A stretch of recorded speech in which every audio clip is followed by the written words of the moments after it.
Namaste, everyone. Welcome to the Cārvāka podcast. This is your host, kushalmehra.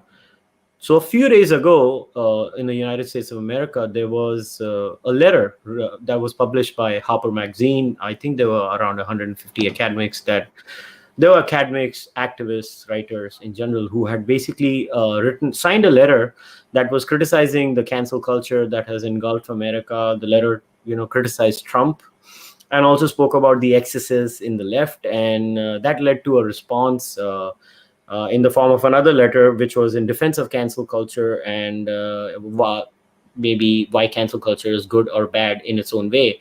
And then there was this particular article that had come in Guardian.com, and there were four academics or thinkers who had given their views on the same. And one of them was Samuel Moyn, who actually did sign the letter, the 150. He was one of the 150 people who signed the letter, and then he gave an interesting second opinion in this Guardian.com article. And then that was shared. By the way, I did not read it, and I came across that article only when Matt actually shared it. And Matthew had tweeted that my views are similar to this. So I had contacted Matt. I was like, okay, I would like to talk to you about it, and here we are. So Matt, thanks for coming on the podcast once again.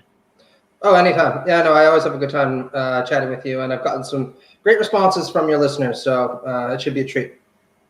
All right, Matt, let's start like this. Let's first place, if you could do this for me, if you could explain what Samuel Moyn was trying to say. It was just a couple of paragraphs so that at least the listeners and the viewers, they can at least know what Moyn's point of view was. And then we can get into the discussion of freedom of expression at a larger level. Sure. So maybe just by way of context, right? So this letter was published with Harper's Magazine in mid-July, and it was signed by several hundred prominent intellectuals, commentators, academics, you name it, right? And what was interesting about this letter and kind of distinguished it as a subject of controversy were who the signatories were. I mean, at this point, everyone knows that members of the IDW or the political right don't particularly care for what we broadly call cancel culture, or they claim to be free speech absolutists. You can think of people like Dave Rubin or Ben Shapiro, or of course, Jordan Peterson, who we've discussed before. And interestingly enough, none of these people were signatories on this letter. Most of the people who signed it came across as kind of liberal moderates, and there were even a few progressives on there. People like Drusilla Cornell, Noam Chomsky, probably most famously, and Samuel Moyn, who you mentioned. And this, of course, aroused a lot of furor since, of course, the position was, well, if even progressives are getting tired of this, then what does that really say? Isn't this a problem, and shouldn't we be getting rid of it, right? And Moyn is a curious case because rather like Noam Chomsky, he's well known to be as a critic of liberalism and liberal capitalism, right? If you read Moyn's books, The End of Human Rights, for example, is probably the best starting point. He's highly critical of a lot of kind of cherished liberal tropes.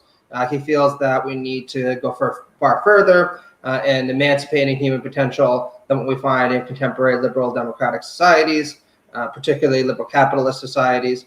And so it's a little bit odd, of course, to see him suddenly standing up for freedom of expression, criticizing cancel culture, so on and so forth. And in the letter, he makes the argument, the letter for The Guardian, I should say, that he is certainly not a free speech absolutist. And I think he makes the good point, and this appears in his books as well, that no society places absolute emphasis on freedom of speech. Even countries like the United States that claim to cherish it far more than anywhere else in the world, right? And we could talk about instances where it's necessary to put restrictions on speech, or where the United States or other countries impose restrictions on speech.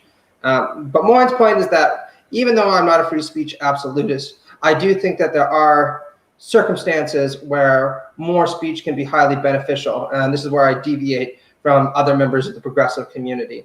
And he also iterated that he thought that people have for too long essentially dismissed the notion of cancel culture, that they supplied that it's not really a problem, or this is just kind of a right-wing conspiracy. I'm kind of generalizing here across some of the other commentators as well. And he said we actually do need to start taking this seriously, particularly since we should have the courage of our convictions and stand up for what we believe in the arena of public debate, rather than necessarily trying to silence those who disagree with us if they hold sufficiently moderate positions, right?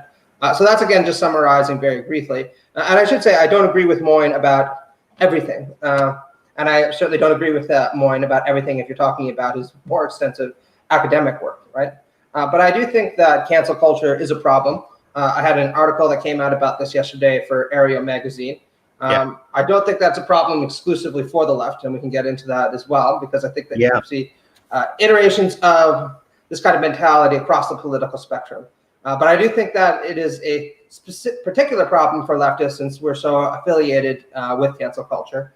And I think it's something that we naturally need to wean ourselves off of if we're going to be successful in the public and ultimately the political arena. Certainly in developed countries where, for rightly, many people cherish freedom of speech and robust dialogue. All right, absolutely. So this is a good primer to start. So I'm going to place my analysis or my hypothesis here. So this is how I assume freedom of speech, where freedom of speech runs a problem in. So in my opinion, freedom of speech is always cherished by who is the heterodox at that point of time in a cultural zeitgeist, if I was to say. So let's say it was when it was the 60s or the 70s or the 80s, everybody remembers how Led Zeppelin and the rock bands were the sign of devil, and the conservatives in America wanted to control free speech, right? And then you go into the 80s, what was that? Fuck the Police was NWA, right? Right. Yeah. If I remember that. So I was like a 9-year-old. Fantastic album, I should say. Yeah, it was an amazing album. I still remember. Ice Cube was wonderful. So yeah, so that was amazing. And that time too, they were the ones who actually wanted the curbs on free speech. Or you can get into George Carlin, Lenny Bruce. It was not like Lenny Bruce was going into jail because of cancel culture of the left wing, right? Lenny Bruce was being attacked by the right wing in America. So cancel culture is, I don't believe, iteration of just the left. I believe, in my view, cancel culture is the iteration of the orthodoxy of that time. So the orthodoxy likes to control. And whenever the orthodoxy tends to lose control, it doesn't matter. So in my view, today, the orthodoxy in the West is the left-wing orthodoxy. I don't believe the right wing is actually the orthodoxy. Maybe in sport, you could give me an example of Colin Kaepernick. He is suffering because of the orthodoxy in sport, because I think in sport, there is still a huge conservative bent to it. And sports in general has a lot more conservatives, I think, watching it in terms of viewership. So I think he did face the pump in that sense. But then there was a pushback. So you can say sport is not entirely a right-wing thing. But do you think that... what would you say to the accusation that cancel culture is a uniquely left-wing thing? Or am I right in my analysis that cancel culture has always existed, and that it just changes its iteration depending on who's the cultural orthodoxy and who's the cultural heterodoxy? Well, I think that you're right to point out a lot of these instances of people suppressing freedom of speech going back quite some ways. And it's worth noting that this is an important narrative to keep in mind when we talk about threats to freedom of speech in the 21st century, right? It's worth noting that about 80 years ago, James Joyce's Ulysses was considered so scandalous that people didn't want it read in the United States. Now it's considered a classic of literature, and you can go on the National Review, or you can go on to any number of conservative sites talking about people praising it as a highlight of Western civilization and a demonstration, of course, of the West's superiority to everywhere else, and et cetera, et cetera, et cetera, all those kind of cliches, right? And then, you rightly pointed out, in the 1960s, there was a big pushback against various forms of cultural expressivism that were considered too deviant. Some of this looks kind of funny, actually, in hindsight. Your viewers might know the band The Doors with Jim Morrison, right? Jim Morrison has a great song called Light My Fire, right? And there's a line, "Girl, we couldn't get much higher," and that was taken as, either hypersexual or kind of an invitation to do drugs. And he wasn't allowed to say that on television. It was considered too scandalous. Right. So we've come a long way since then. And I think it's important to remember that in many developed countries, we've come a long way. Right. Because when we talk about threats to freedom of speech, it's worth noting that speech is far freer now than it ever has been historically. Right. I mean, in the 1960s, even showing modest iterations of human sexuality in a public forum would be considered scandalous, beyond the pale. And now, of course, if you want to watch any number of, sex-filled romps, you could find that pretty easily on Netflix, right? I'm thinking about the movie 365 that my wife and I kind of laughed at just the other day, right? Which is basically kind of softcore pornography produced, under the auspices of creating like a Polish version of 50 Shades of Grey, right? And that's on Netflix. It's considered just a standard film, and you can watch it, right? And the reason that I bring this all up is the kind of moral panic that sometimes arises out of freedom of speech, I think, is generated not so much because there are more restrictions or more threats to freedom of speech right now than there were before, but precisely because there's so much speech and there are few constraints on it that we're really trying to arbitrate these very nuanced kind of questions about should there be any barriers to what people should say any longer, right? And these are complicated questions because they're not as obvious, perhaps, as they were back in the 1940s, when any thinking person could say, absolutely, Ulysses should be read by a broader public, right? When it comes to your thesis about whether or not the questions about freedom of speech tend to arise because there are people with heterodox views who are challenging cultural homogeneity, right, or culturally homogenous viewpoints backed up by power. I certainly think that there is something to that, right? And ironically enough, the theorist who probably opined on it most cogently was Antonio Gramsci, right? Who was an Italian Marxist who wrote about how it is that intellectuals, the media, so on and so forth, establish a kind of cultural hegemony that iterates what's acceptable and what's not acceptable for public consumption and discourse, and that this is a form of power that needs to be analyzed critically and carefully. And ironically enough, many conservatives seem to have finally picked up on this theme. In fact, I saw somebody writing an article talking about cultural homogeneity for the Federalist Society just the other day, right? So people on the political right have finally become Gramscians, whether that's good or not. But I would actually push back a little bit against the argument that who gets to dictate what is acceptable for freedom of speech depends on whoever happens to be in charge on the political spectrum, right? And the reason is because while politics has something to do with this, we also have to really look at who has control of the media, technological apparatuses, who's able to set the trends for public discourse. And that's remained relatively constant in Western societies, right? There are large corporations and big media conglomerates that have substantial power in framing the public discourse and determining what happens to be acceptable and what is not acceptable, right? And the imperative behind all these kinds of corporations has always been the same, right? Making money.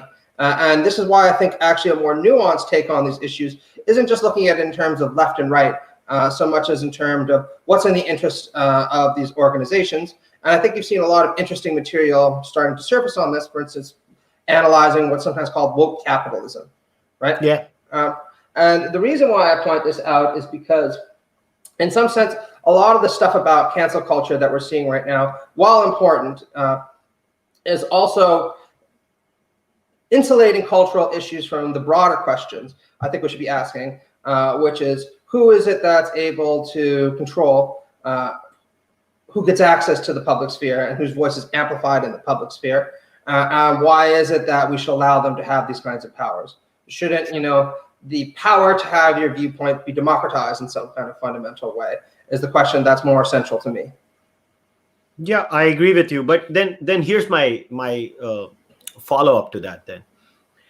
I get it. It's complicated. But at the end of the day, freedom of speech, as far as I'm concerned, has two layers of it, right? Mm-hmm. So in America, there's obviously the freedom of speech when it comes to in relation to the state. The state obviously cannot stop you from most cases, other than, let's say, you're not allowed to divulge your nuclear codes, or let's say you cannot make a direct call to violence where there is a clear and imminent threat. That's the standard, right? The Brandenburg versus Ohio standard, which is pretty much set in law, till the extent that in the United States of America, even Supreme Court judgments have clearly stated that even hate speech is part of free speech, that you can be openly racist, you can be openly talking using racist slurs, but you can't be legally liable for stuff like that. But here's the problem. What cancel culture has become is cancel culture is not able to hit you legally. But what cancel culture does is it actually hits you socially. It interferes with your job security. It interferes with your cultural acceptability. Maybe you can't live in a certain society. Maybe you will be thrown out of certain places. Maybe you'll be ostracized in a cancel culture. To me, and I come from a society that has caste. So to me, cancel culture is now a weird sort of intellectual untouchability being practiced right now. And I have never seen this kind of untouchability ever being practiced in my personal experience, in my in my life. I mean, I'm 39 years old, will be 40 in January, and in my life, and I've been following American politics for a long time for various reasons, and it's just weird. The world follows America. America doesn't follow anyone, but the world tends to follow America. And I follow Canadian politics too, for obvious reasons, having family members who are from Canada. So what I've seen is that cancel culture is intellectual untouchability. Now, for a person who is so vehemently opposed to any kind of caste in any form, and it's a very touchy subject for me. So I find this to be very disturbing.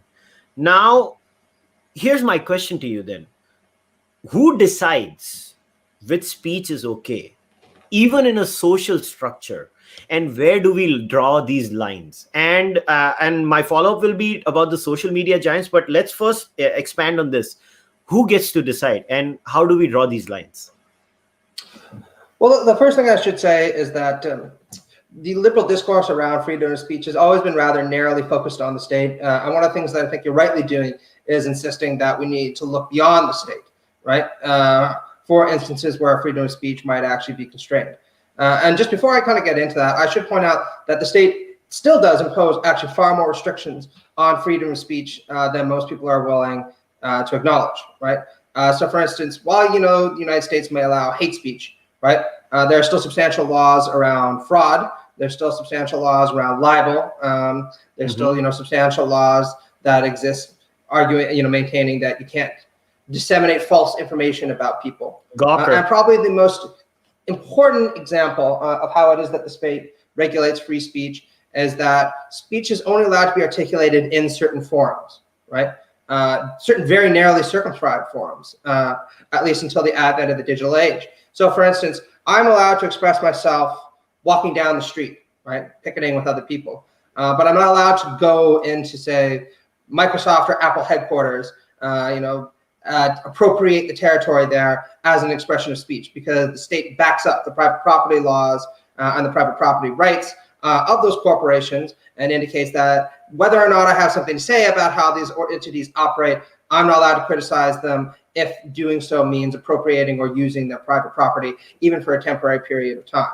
And there were big debates about this back in the 1960s when you think about sit-ins or people who would occupy private spaces to try to make a statement against, for instance, how universities or how the government operated, right? And a lot of these days still go on today. And you can think about some of the hoopla that emerged around Occupy Wall Street, or some of the stuff that's going on right now about Black Lives Matter and, occupying certain parts of land or destroying private property and so on and so forth, right? So there's still a lot of questions that we have to ask about how the state regulates speech. And I think a lot of these have to pertain to how it is that the state insulates certain forms of property from various forms of expression. Rightly so in some circumstances, I think, right? Because I don't want protesters just showing up at my house, sitting on my lawn and, saying, down with this person, right? But there are complexities there that need to be accounted for, right? When it comes to what you're talking about in terms of non-state regulation of speech, I think, again, the liberal outlook has always struggled with taking these seriously, precisely because liberalism has always seen itself as primarily a kind of anti-statist or anti-political authority philosophy, right? Now it's become more nuanced over the last 100 years, but there's still a lot of vestiges of this you can see in how it is that liberals look at speech and freedom of speech, right? And what you're describing, interestingly enough, I'd say, is something that is actually much older than liberalism, which are the consequences of, if you want to put it very simply, public shaming, which is in many cases what cancel culture amounts to, right? It's a form of public shaming that's designed to elicit private or personal consequences for the person who has a deviant opinion, right?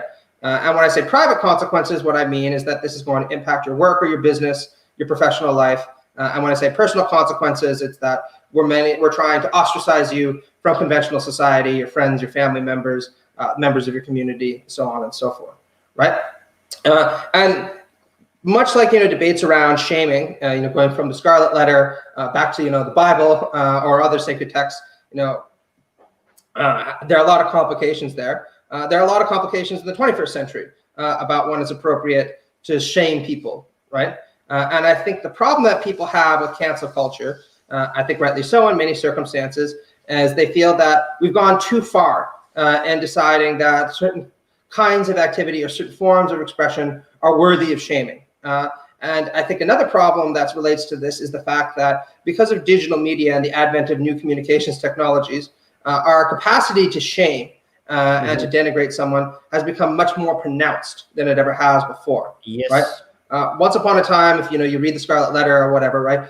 If I committed an act that was publicly shamed, in my town, I might need to make the difficult decision to leave. But then, once I'm gone, my reputation no longer follows me any longer, right?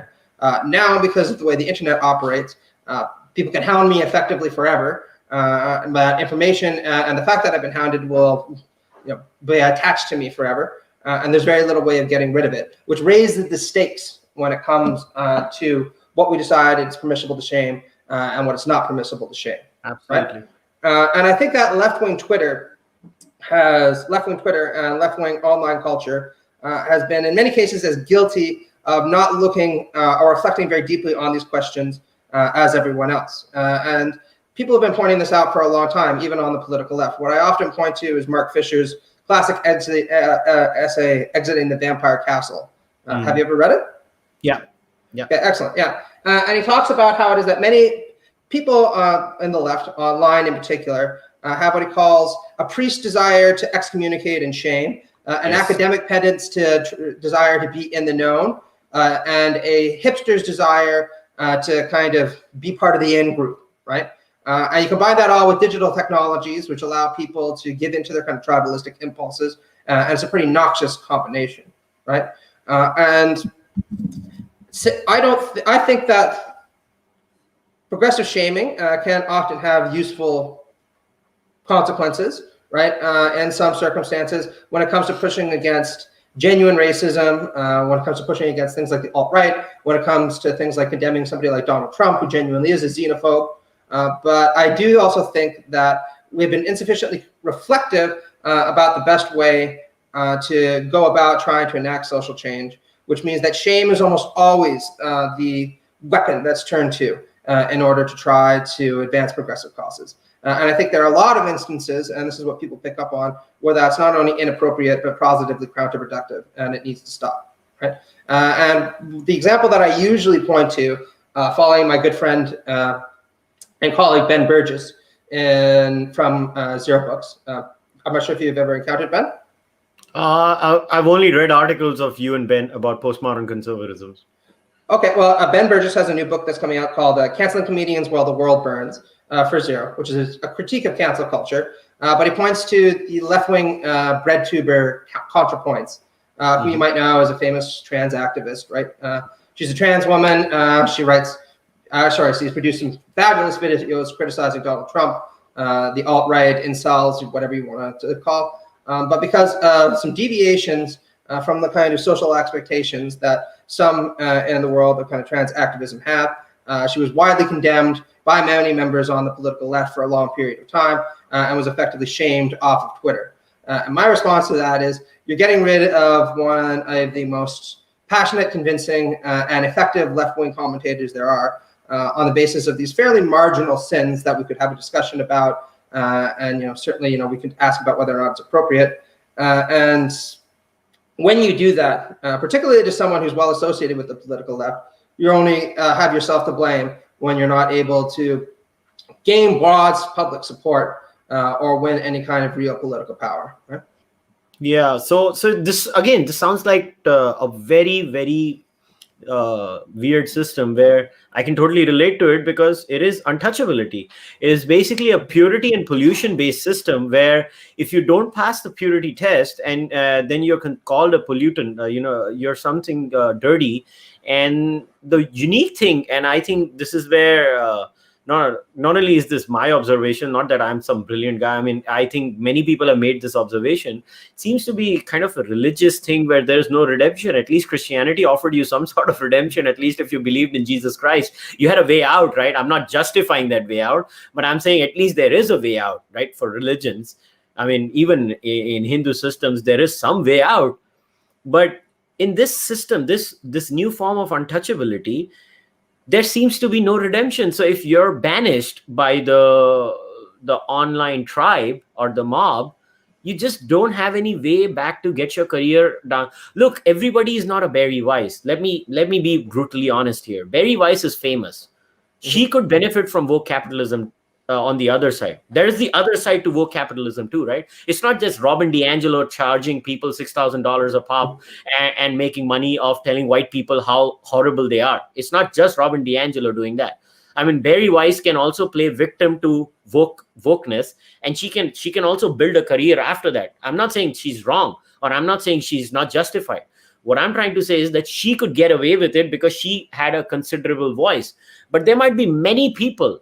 Now, I'm not justifying what happened to that lady or what she wrote on Twitter. I remember the story a few years ago where this lady made a stupid joke about going to South Africa. I don't know if you remember that. She said, I'm going to South Africa for a vacation. I hope I don't get AIDS. Yes.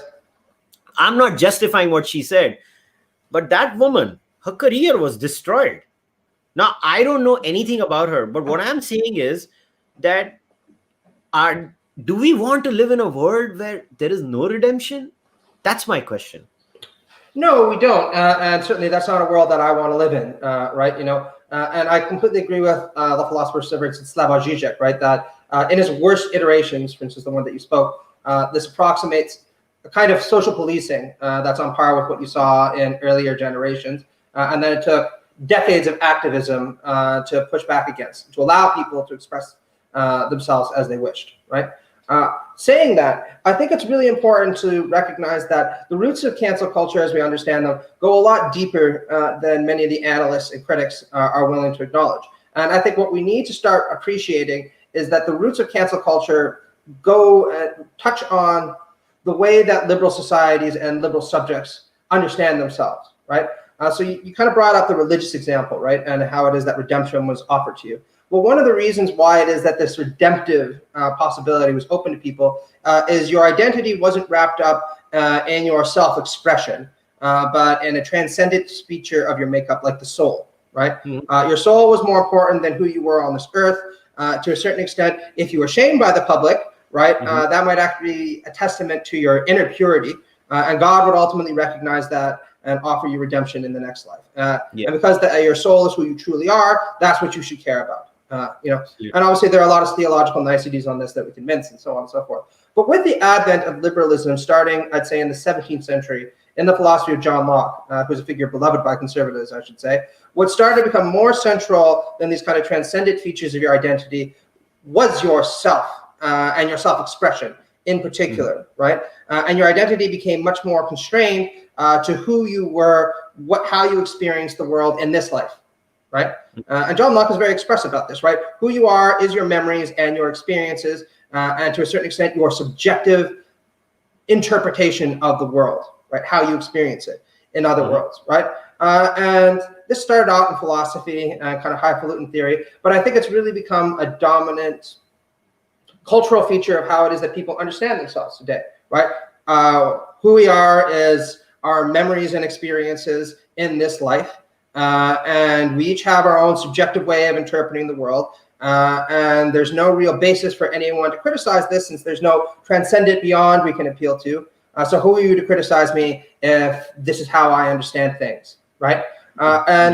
This kind of cultural narcissism has been individualistic narcissism has been endlessly compounded by capitalism, which contends that what it is that you want should be associated with what it is that you consume, right? And there should be no barriers to consumption, so therefore there should be no barriers to you configuring yourself and presenting yourself the way that you desire, as long as you can afford it, right? Now, there are positive features to both of these developments, right? I'm not opposed to a culture of self-expressivism any more than I'm opposed to a culture of, I wouldn't call it consumerism, a kind of material satisfaction, if you want to call it that, right? But we have to appreciate that under bad conditions, both of these tendencies can lead to a lot of the characteristics and objectionable qualities that we associate with woke culture, right? And with cancel culture. Because you have people who will say things like, this is what I believe, this is who I am, there's no basis for you to criticize any of that, and if I feel like you're attacking my sense of self, then I'm going to object to that, and I'm going to harness all the kind of social capital that I can use to try to insulate myself from these kind of criticisms or from these kinds of attacks, right? And that includes naming and shaming you or trying to get private actors to fire you so that you're no longer bothered. Well, then so be it. And you see, ironically enough, left-wing activists sometimes evoke rhetoric like, well, if we got somebody fired from their position, the market has spoken, right? And we don't want these journalists any longer. The employers don't want these journalists any longer, so who cares, right? And I think this is all extremely worrisome, but we have to recognize that unlike the kind of standard conservative narrative, this isn't some kind of deviation from liberalism or from standard liberal capitalism, right? This is what liberalism and liberal capitalism looks like when things are going bad and when its worst tendencies are given expression and amplified through extremely powerful digital mediums, right? Yeah. And other forms of cultural communication. And so what we need is a more refined take on these things that tries to insulate what's good about liberalism and capitalism, find new ways to create those kinds of conditions for these kind of good things, while chucking a lot of the stuff that's bad. And I have a few ideas on that, but it's by no means a simple task. And it's certainly not just a simple task of saying, well, let's just go back to the 1940s when everything was good, and you might not be called out for being a racist, but we can call you out for reading Ulysses or whatever it happens to be, right? Yeah. Which is what I think a lot of these commentators, the Dave Rubins, the Ben Shapiros, Jordan Petersons, sometimes seem to want, right? Yeah, and what's interesting to me is I find myself so out of place in this entire discourse because I don't know where I would place myself in American politics. I disagree with many things on the left, but I seem to be disagreeing with many things on the right wing in Western politics too. And when I map myself in Western culture in a very weird way, because I personally don't understand what is the centrist, but actually when I take most of these threats, they place me smack bang in the center with certain leanings to libertarianism. But what confuses me in this entire process is nobody talks about the evil. And I use the word with full responsibility because nobody see when you consume a cigarette, right? When you take cigarettes, there is a statutory warning. And I'm telling you how social media actually presents a threat to freedom of expression in a very weird way.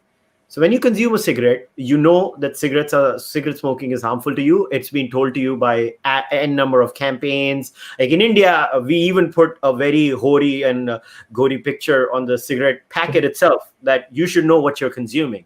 It's the same in Canada. Yeah, you get the picture of the black lung, people with tubes, and exactly. It's exactly like that. In the case of alcohol, we know what are the excesses of alcohol. Here's what's happening on social media. Everybody knows. I mean, you can check the work of Tristan Harris, who's basically a digital ethicist in its weird ways. And he's like, it's like a magic trick, and you don't know you're being fooled. And the medium is built on making you an addict. So it's like you are going and consuming drugs, and the drug peddler does not even tell you that the drug peddler is actually a drug peddler, and you don't even know you're a drug consumer. And then these giants have so much power now. I get it if there was because capitalism can only work when there is competition, right? To me, the biggest threat to free speech in a very weird way now comes from social media, where they control your minds in a very weird way. Now, somebody might come and tell me, oh, but you can get off it anytime you want. But it's not that easy. When you make the whole world dependent on social media, your livelihood in a way becomes dependent on social media. And then somebody comes and tells you, well, oops, it's like telling someone, why don't you ride horses? You don't need a cab. But I do need a cab. The whole world works on that, right? Oh, absolutely, right? I mean, even academia is changing pretty fundamentally, right? It used to be the case that, people like me, who were we supposed to appeal to? Well, the ton of other academics who would read are published articles in journals that nobody else would bother to delve into, right? But it's very difficult to actually advance in my profession now unless you have a kind of active media presence. And I imagine that things are only become more and more like that in the future. And I think this is actually a really good point where we talk about some of the kind of cultural conditions that sustained liberal freedom of speech and kind of robust public discourse. And one of the ones that I think has been under-theorized, particularly by a lot of the people who castigate cancel culture, is what's sometimes called the emergence of the bourgeois public sphere. And if you want a great book on this topic, is The Structural Transformation of the Public Sphere by Jürgen Habermas, who you might know as a German social theorist, right? But one of the things that Habermas points out, and I'll just abbreviate very quickly, is that liberalism and the emergence of liberal society was very much dependent upon a huge number of factors that often aren't acknowledged, because early bourgeois theorists like Locke, right, took liberalism to be consistent with human nature and didn't really appreciate how technology needed to change in order to create the kind of people who were amenable to a liberal lifestyle, right? And one of the things that Habermas points out is, for instance, you had the emergence of the printing press, which made books, and I noticed your picture in the background, right, available to a mass public on a scale never before seen, right? And at the same time, of course, literacy levels rose. And when you have a huge number of people who start living their lives as literate people, that changes their mentality about politics, right? And you can start to see this, Habermas points out, in the Enlightenment, because people who read books and deliberate about ideas and try to think through things tend to place a greater and greater emphasis on the importance of speech, right? Being able to say what you think. And they also put a greater level of importance on things like debate, right? Because somebody prints a book saying this is my argument for society or whatever it happens to be on women's issues or whatever. Somebody reads that, thinks it through, and says I might think there might be a problem with that, or I agree with it, but this is the issue. And then what do? They produce a book in response to this, right? And this literate culture was so prominent and so important in the formation of modern liberal societies that Neil Postman, who's another social theorist, the author of Amusing Ourselves to Death, says that by the time the abolitionist movement started to gain headway in the United States, a large number of the population was capable of reading. They had high attention spans. They were really interested in ideas and listening to the other side, because that's what they've been kind of primed to do. So when Abraham Lincoln and other abolitionists would debate people arguing for slavery in the global South, people would come and listen to speeches that were sometimes 6 or 7 hours long from both sides, right? And people would confront the complexities of these different positions, right? Lincoln would sit there and give 3 hours worth of arguments for the abolition of slavery. One of his anti-abolitionist opponents would come and give 3 hours of probably pseudoscientific justifications for why slavery should be maintained. And people would go away from that, having a fairly firm understanding of the issue. And you don't have this kind of bourgeois public sphere operating in the same way when you get to the 21st century. And this is another point that Postman makes, and other social theorists like Baudrillard make, right? That we now live in a period where the literate bourgeois public sphere has given way to a hyper-real retreat from complexity. A lot of that fostered by digital media, right? Because digital media encourages you not to iterate complexity the way that a book might, for example, but to try to boil things down to their simplest, most catchy, and most kind of polemical essence, right? And the consequence of a lot of this, and TV played a role also, was Postman's point back in the 1980s, is that people aren't as capable of dealing with complexity any longer, right? And they're also less capable of dealing with social divisions than they were before, because once upon a time, you would have been exposed to a variety of different viewpoints and their strongest possible form, which encouraged you to take what we now call a liberal attitude towards things, like, well, maybe yes, maybe no. Whereas now, with this retreat from complexity, you see people approaching issues like sports, right? To go back to a point you made earlier, right? Where I have my team and I only listen to the information from my team. All that information is boiled down to its simplest possible essence. And of course, the simplest way to approach anyone who deviates from my standpoint is that they're bad and they're wrong. And I also don't like them because they encourage me to think about the world in a complicated way, which I've not been trained to do any longer. So my intention should just be to invoke the modern lingual, destroy them, right? Just destroy them, silence them, marginalize them, do whatever it is that I can, right? And we see examples of this all around us, right? And this is why I often point out that the kind of dark mirror to cancel culture is somebody like Ben Shapiro or Dave Rubin, right?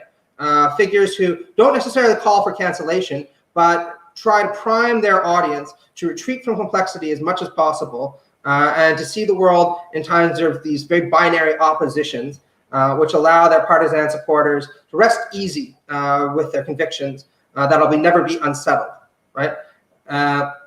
And this is all very advantageous in the current media environment we have right now. So if we want to get rid of cancel culture and we want to get rid of polemical personalities like Ben Shapiro or whatever it happens to be, what we need to do is, again, have a much harder look at the technologies that we use and try to figure out, to go back to your cigarette metaphor, how to deploy them more responsibly and to try to recreate the conditions for a literate and reflective public sphere like we had prior to the emergence of these new media. Yeah, I should say, I'm kind of hypocritical for this. I'm on Facebook, I'm on Twitter, I'm on YouTube, and I like all these things, right? I'm a millennial. I grew up with technology. I think a lot of it's really cool, and it has some real potential to, I think, better communication and to offer people a rich source of information that wasn't available before, right? I just don't think this is what I was often doing in many cases, which is why we need to have this more deep reflection on how these things are used. Oh yeah, what my point was that when it comes to freedom of expression, I think social media is now playing a huge role when it comes to free speech, and I think social media in a way is also now becoming the biggest threat to free speech because of the digital mob. And historically, whenever it has been the threat to the free speech, the difference between the past and the present is that in the past, and when you used to have the famous witch hunts or the mob used to go after a particular person, it was limited to that geographical area or that locality or that block, to be very precise. Then with mass media, we had a little more spread. With social media, you have the potential to being socially ostracized globally. We have to consider the downstream effects of something like this, where you have a platform that is making people addicted without a statutory warning. It is destroying free speech and careers, not on a local scale. Like, there are people who can't find jobs. Let's say if you are a person in America, right? If what you do in America has repercussions in the entire Anglosphere, you can't find a job in Australia too if you're sabotaged on social media. That's what I worry. So I hope you get what I'm trying to say. It's like social media to me is the biggest threat now to free speech in its weirdest way. Oh, I absolutely agree. And one of the things that I often talk about, and I really encourage my students to avoid, I should say, since most of my students are Zoomers now, and they're even more insulated in the tech bubble than maybe I was. I hope I didn't sound like a Luddite by saying that, because again, I don't think social media is bad in any way, shape, or form, right? But it's this problem of siloing, right? And it's one of the things I didn't bring up, right? Where a lot of people tend to silo in their own ideological groups, right? Where there are the same narratives endlessly repeated, ad hoc without really a lot of deviation. And again, this all encourages a retreat from the complexity of the world and from the kind of complexity which are human beings and their various ideological, religious, and political viewpoints, right?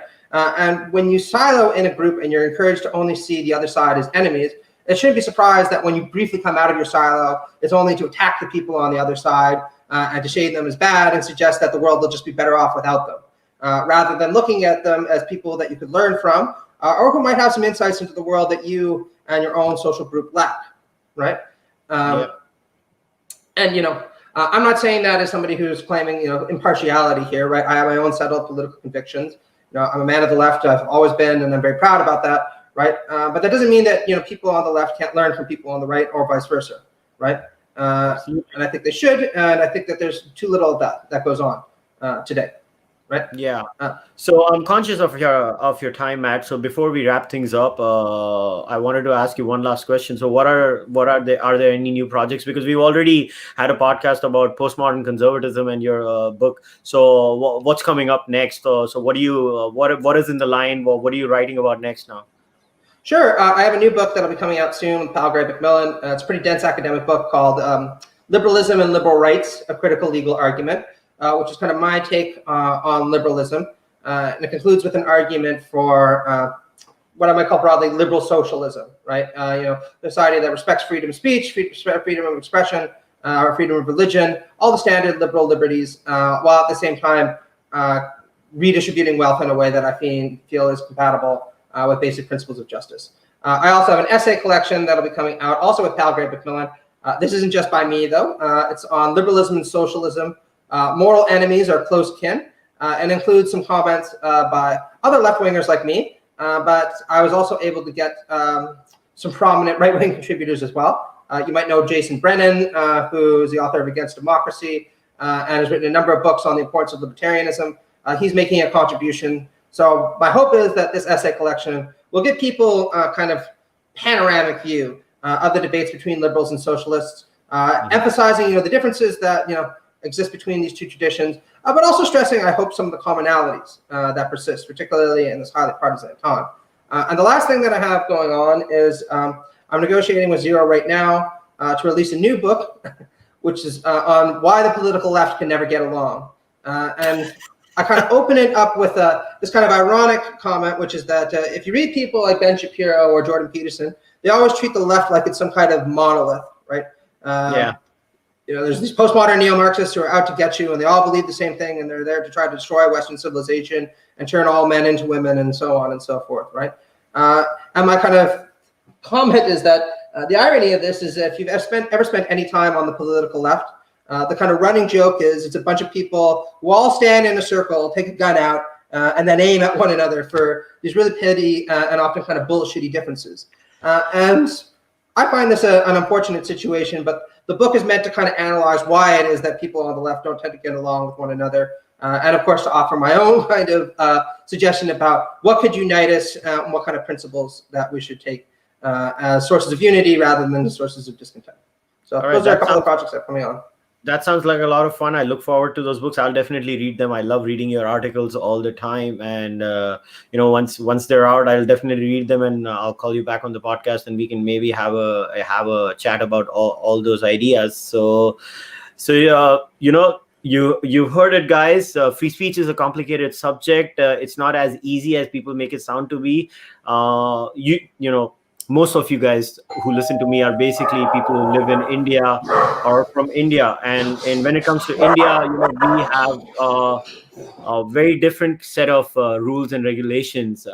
And we don't have free speech in India. And I always say that, we should aspire to go with the American standard. I think at least in terms of the power the state has.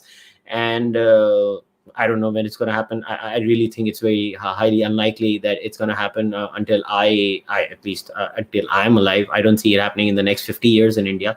Maybe I'm proven wrong, but yeah, it's very important to understand why free speech is important and the different contours of free speech, what cancel culture is. And I'm grateful to Matt, who has come today and who has explained the variations when it comes to free speech, and it's very important to get a left-wing perspective. A lot of times people and Matt is right, actually, and it's not just that it doesn't happen on the left. I think the left also tends to kind of caricature the entire right wing, and my aim through this podcast has always been that let us reach out to each other. Now, I definitely have disagreements with Matt when it comes to economics and socialism, but what I try to do is I make a conscious effort of reading everything Matt writes. Why do I do that? Because otherwise I'm not going to grow. If you don't read, you don't grow. If you don't read the other side, you don't learn. And if anybody who thinks that I have figured everything out, well, you know what? You've not figured everything out. And as far as Matt's articles and Matt's books are concerned, I'm going to leave everything in the description of the podcast. Please buy his books. Please read his articles. I always say this on Twitter. Matt is my favorite progressive. Every time somebody asks me, who tell me one progressive whom we're supposed to go and read, I always tell them, go and follow this guy from Canada. He's amazing. So Matt, once again, as always, it was a pleasure talking to you, and thanks for coming on the podcast. Yeah, it was a pleasure talking to you as always. And I just wanted to say to anyone who's listening, this has been one fucked up year. You know what I mean? It's been really messed up.